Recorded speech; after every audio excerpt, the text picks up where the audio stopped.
Friends, today's topic is motion in a plane with constant acceleration.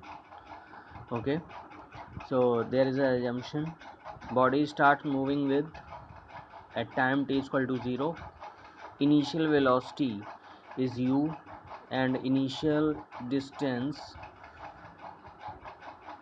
is r naught, and at time t is equal to t, final velocity is v and the body is at a distance r.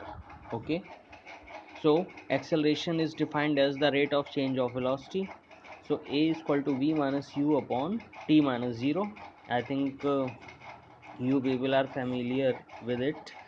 So v is equal to u plus at. Okay, in component form means you can write it in the x and y component. Okay, along x direction and along y direction, means along x axis and along y axis. Okay, so vx is equal to ux plus axt, means along x direction, and vy is equal to vy plus ayt. ऐसे आप समझ सकते हो, जैसे कि ये कोई v है, तो अब along x एक्सिस जो है ये अलॉन्ग वाई एक्सिस है, तो इस डायरेक्शन में वो कितना मूव कर रहा है, तो उसकी इक्वेशन आ जाएगी v x equal to u x plus a x t, और वाई डायरेक्शन में कितना जा रहा है, तो u y plus a y t. ठीक है, अब यहाँ से फाइंड करेंगे डिस्प्लेसमेंट. तो डिस्प्लेसमेंट फाइनल डिस्प्लेसमेंट कितना हो गया, आर माइनस आर नॉट, मतलब जो इनिशियल था आर नॉट वो माइनस कर देंगे इससे. ठीक है, तो आर माइनस आर नॉट, क्योंकि ऐसा होगा ना कि सपोज मान लो पहले से वो आर नॉट पे था, अब आप उसको एट टाइम टी पे इसको यहाँ पे देख रहे हो. ठीक है, तो मतलब वो कहीं ना कहीं से तो मेज़र किया ही गया होगा, अब आप इसको आर पे देख रहे हो. तो ड्यूरिंग जर्नी उसने कितना ट्रेवल किया है, तो आर माइनस आर नॉट. ठीक है, तो हो जाएगा r minus r naught. Average velocity displacement होता है एवरेज वेलोसिटी इंटू टाइम, तो डिस्प्लेसमेंट हो जाएगा r minus r naught. Velocity क्या होगी, वेलोसिटी आप उस एवरेज वेलोसिटी हो जाएगी u plus v upon 2. Initial velocity u थी, फाइनल वेलोसिटी v है. ठीक है, तो एवरेज वेलोसिटी हो जाती है u plus v upon 2 multiplied by t. v की वैल्यू आप पुट कर दोगे u प्लस ए टी. ठीक है, v की वैल्यू पुट कर दोगे u प्लस ए टी, तो ये आपका हो जाएगा r minus r naught equal to 2ut plus a t square upon 2.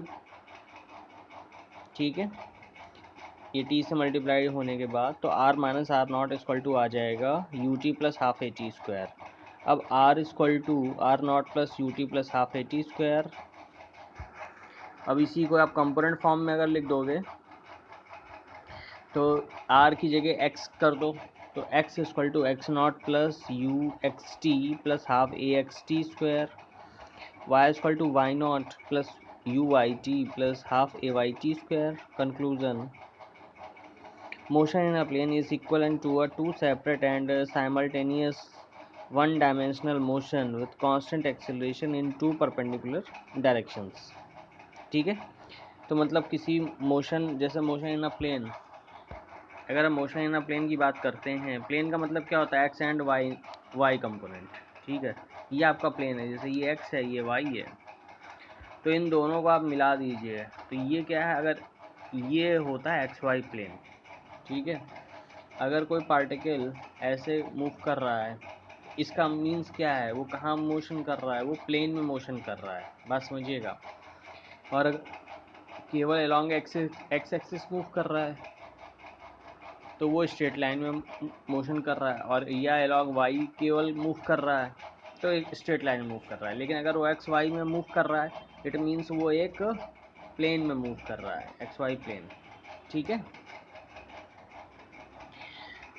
तो जैसे ए के दो कंपोनेंट हैं ए एक्स ए वाई, यही चीज़ यहाँ बताई गई है. वो प्लेन को क्लियर किया गया. प्लेन का मतलब बेसिकली क्या है,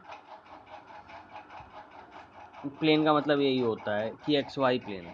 ठीक है, Next question, a body travels with a velocity represented by the vector v is equal to t I cap plus 2 plus t j cap plus 1 minus t k cap, where t is the time.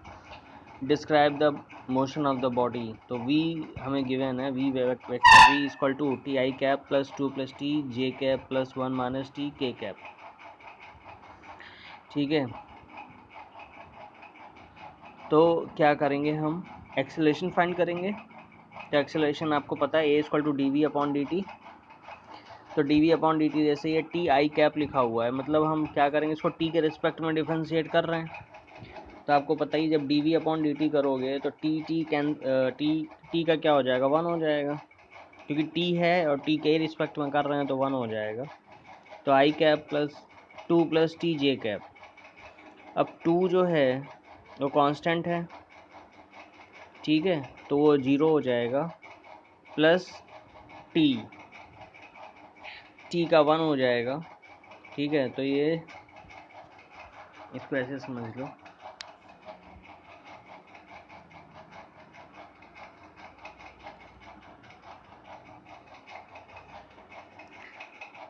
D upon d T ये हो जाएगा 2 plus T. तो एक बार D upon d T ये हो जाएगा 2 plus D T upon d T. और ये यहाँ पे जे लगाई हुआ है, तो ये कांस्टेंट है, तो इसका तो 0 हो गया, इसका 1 हो जाएगा, ये आपका 1 हो जाएगा, ये वाला. ठीक है, तो ये 1 हो गया. ऐसे ही यहाँ 1 माइनस टी हो गया, तो 1 माइनस टी का 1 का 0 हो गया, टी का माइनस 1, यानी कि आंसर आ जाएगा आई प्लस जे माइनस के. तो acceleration is independent of time, so it is a constant. अब यहाँ पे टी का कोई टर्म नहीं आ रहा है एक्सेलरेशन का जो इक्वेशन है, तो यहाँ पे एक्सेलरेशन क्या हो जाएगा, कांस्टेंट हो जाएगा. ठीक है, अब यहाँ पे इसका मैग्नीट्यूड निकाल लेंगे.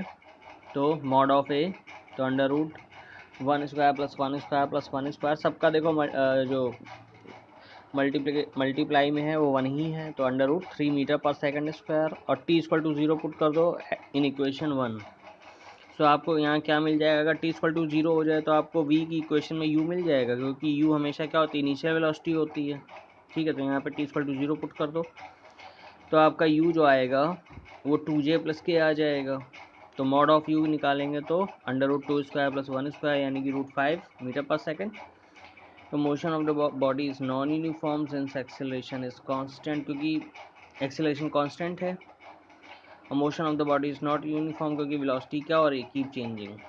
ठीक, ओके, थैंक यू.